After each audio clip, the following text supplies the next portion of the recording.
Are you ready for the rough?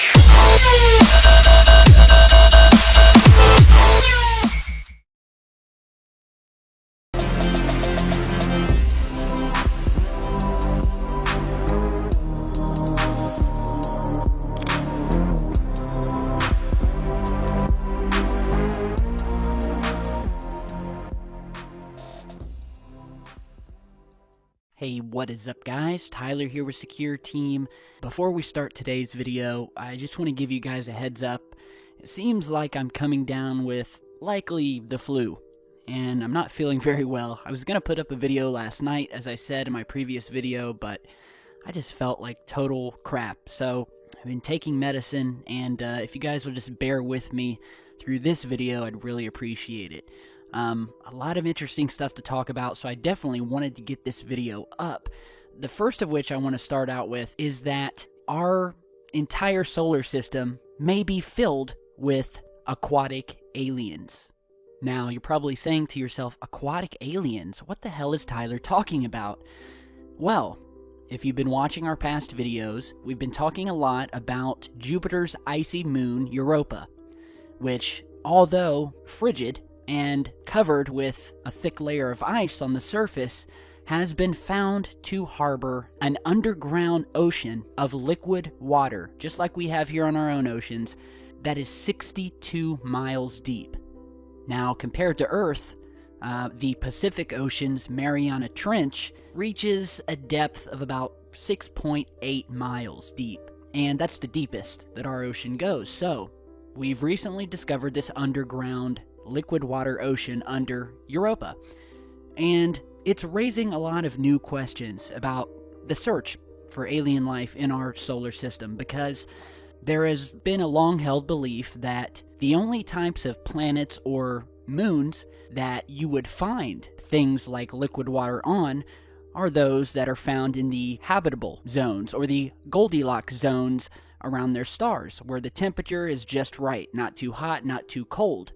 But never did anyone ever think to look towards these, what appear to be dead, icy moons, like that of Europa around Jupiter, to harbor such an ocean that could sustain life. In fact, we have missions gearing up to Europa, and Europa is one of the leading candidates for the possible discovery of alien life, or at the very least, microbes and things of that nature. The other, probably the second most spoken about moon in our solar system that also has been found to have an underground ocean, as well as geysers on its surface blasting out liquid water into space, is Enceladus, which you're seeing here. And this is the 6th largest moon of the planet Saturn. So they found these geysers erupting on Enceladus. Once again, another completely frozen, icy moon, far away from the sun. You would never think that a liquid ocean would even be able to exist under its surface, because again, it's not in the habitable zone. But what we found is that the gravitational pull of these planets, like Jupiter and Saturn, are basically tugging these moons back and forth, stretching them, which is generating heat from within, which allows these oceans to thrive, keeping them at just the right temperature, not too hot and not too cold. And so we have Europa and Enceladus, both of which are shooting water out of their surfaces in these massive geysers and plumes that have been photographed by the Cassini probes, among others. We've also spoken about Titan, which is the largest moon of Saturn.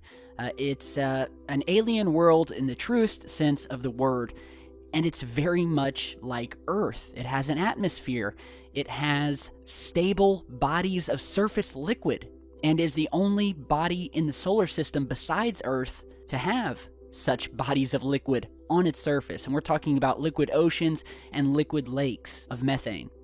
But we are now discovering that the possibilities for there being other underground oceans existing within other moons in our solar system are virtually unlimited and unknown at this point, after new reports have come out indicating that another moon of Saturn by the name of Dione also probably has a buried ocean. You're seeing Dione here. Another icy world The huge ocean, they're saying, is likely to be buried about 60 miles beneath its icy shell, according to a recent study. And not only that, but astronomers and scientists also now believe that Jupiter moons Callisto and Ganymede also have subsurface oceans. And furthermore, and last but not least, recent research indicates that Pluto may also have an underground ocean. Here you're seeing a picture of the moon Callisto, the beautiful moon of Jupiter, and here we have Ganymede, another moon of Jupiter. So, altogether, thus far, we have Europa, Enceladus, Dione, Callisto, Ganymede, and now Pluto, all of which scientists believe have an ocean. And I think that this is huge news because for such a long time we have been told that our solar system is barren and empty and dead, and that any other source of life similar to humans would only be found light years away on another planet found specifically in the Goldilocks zone. And yet again, science has been proven wrong, the theories have been proven wrong, and now we are discovering that all of these moons sitting out in the farthest reaches of our solar system are harboring these deep, untouched, liquid water oceans, and it seems like they are talking about a new moon every other day and the likelihood that the moon has an underground ocean. So by next year, who knows how many more moons scientists will have indicated are harboring these alien oceans. And remember, where there has always been found water, there has been found life. And out of all of these untouched, never-before-seen oceans, I'm willing to bet that at least one of them, if not more than that, is harboring life. You've been seeing a lot of images here of these different moons.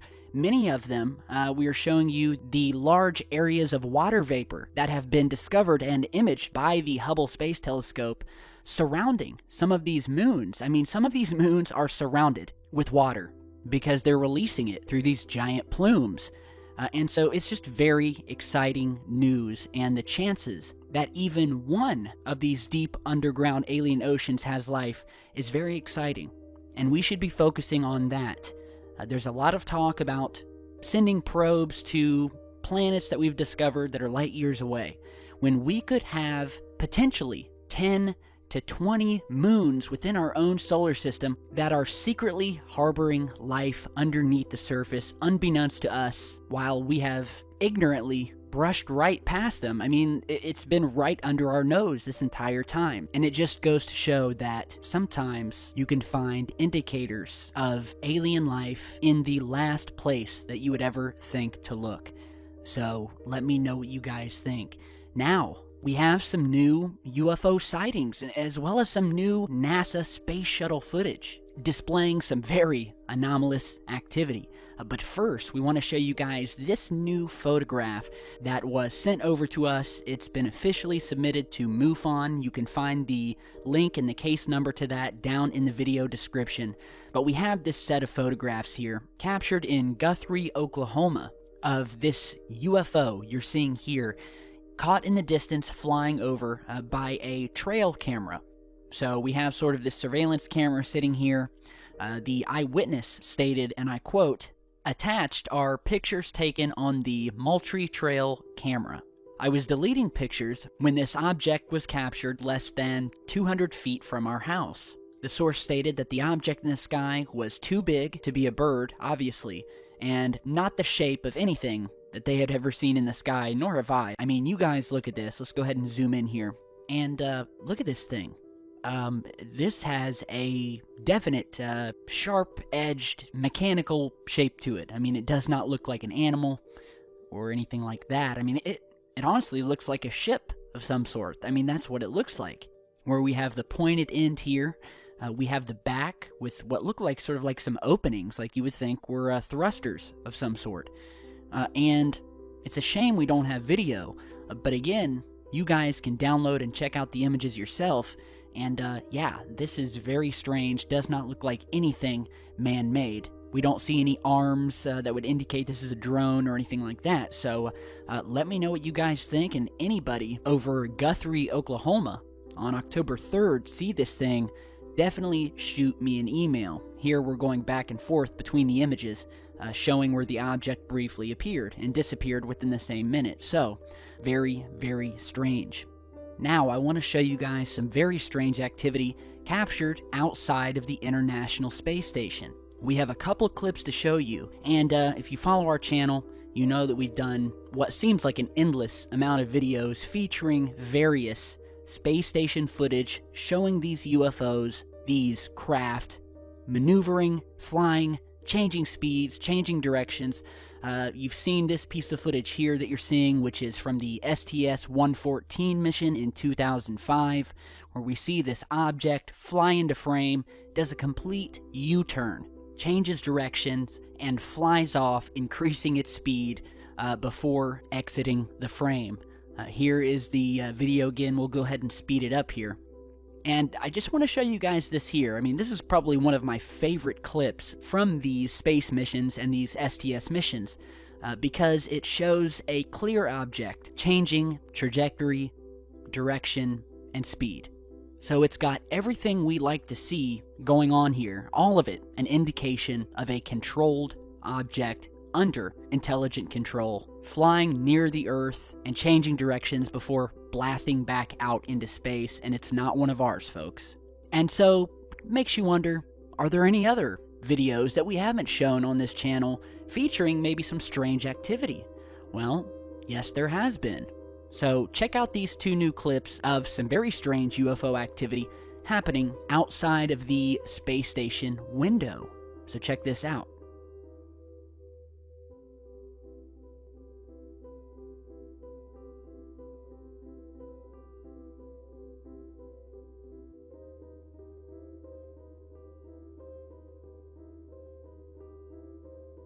Alright, so this is a clip courtesy of NASA. If you ever watch the live International Space Station feeds or NASA TV, you will see these clips where it will switch cameras and put us inside of the space stations or the space shuttles. And so, as you just saw, we're getting one of these shots from inside, the astronauts sitting there. We have a window in the back, and very briefly, but very clearly, we see an unknown object passing by the window, just sort of steadily moving past, and you almost miss it. So we're zooming in here. We'll give you all kind of different zoom levels and angles. I mean, the proof is right here. We don't have any other objects that look like this that would be this close to the ISS, just sort of flying by. It definitely looks like a large object, craft of some sort. We know at the time that there were no dockings or anything like that. The astronaut sitting there in the spacecraft is not paying attention to anything happening outside and is completely oblivious to this UFO passing by. At one point, it looks triangular in shape. It's very pixelated as we zoom in further.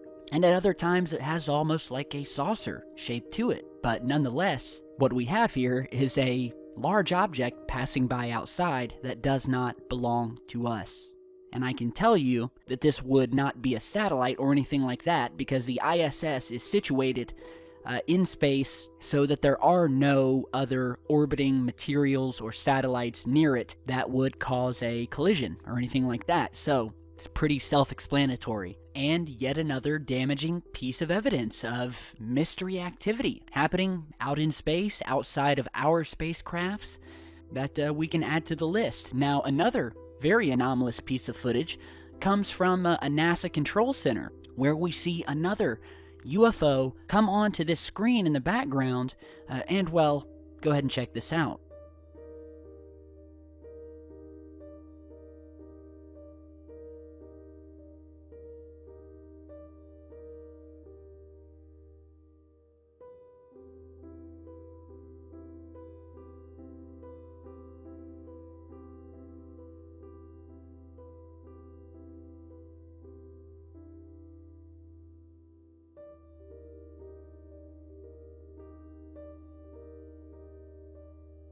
Alright, so as you just saw, we have an older piece of footage of the control center. We have some people at their computers here monitoring the ISS. And once again, in the background, and you'd miss it if you weren't looking, we have a couple very strange UFOs that we see here. And we actually see two. We see this sort of circular, faint object that looks kind of like it's moving in a circle. And then we see this white object that almost looks like it's kind of just swimming through. Kind of gives you like a fish type movement, where it looks as if it just sort of swims into frame, goes down, disappears momentarily, and then comes back up into frame. Now, what is that? Very, very strange. Let me know what you guys think. I mean, we've seen strange objects like this that almost appear to be almost swimming in space. We've seen these weird movements before, and it kind of makes you wonder whether there are creatures out there. And of course, you will have some people out there who firmly believe that space is actual liquid. You know, and this kind of aligns with the flat earthers, who believe that when you enter space, you're actually entering another ocean. And, well, you know what, I maybe if my temperature goes up a few more ticks, I might start believing that too. But, you know, there's just a lot of strange things, and I'm glad we could add a couple more to the list here. So if you want to look at some more crazy UFO space footage, just look back through our past videos, especially if you're new to the channel, and trust me, you will not be let down, and you will be extremely amazed. So let me know what you guys think. Again, I apologize if I sound a little off today. Hopefully I'm gonna feel better.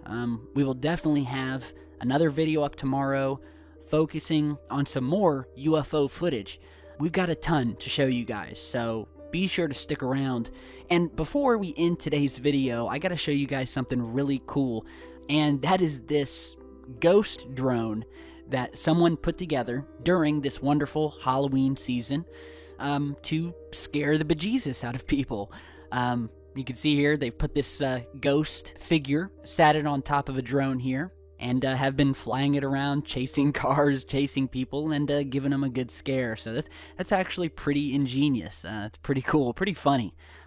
Good way to scare someone. So if you own a drone, maybe this is something you could do to play around with the trick-or-treaters on Beggar's Night, and yeah, have yourself a good time. I love Halloween. It's one of my favorite times of the year. I just love dressing up and just going house to house, and I just love coming home and just dumping my pillowcase out and seeing all of the candy that I'd gotten. So, I'm just kidding. I haven't gone trick-or-treating in years. I mean, I'm 30 years old now, and I stopped trick-or-treating long time ago when I was about 26 or 27, so that's done. But thanks for watching. I really appreciate it. Thank you guys for being patient with me as I'm trying to feel better here. And be sure to stick around. We'll have another video up tomorrow. Got a lot of footage to talk about, a lot of strange things happening. Here's hoping I'm feeling a little bit better. Thanks for stopping by and sending your get well wishes on Twitter and Facebook. I really appreciate it. I really do. So I'll see you guys all back tomorrow, and have a great rest of your night.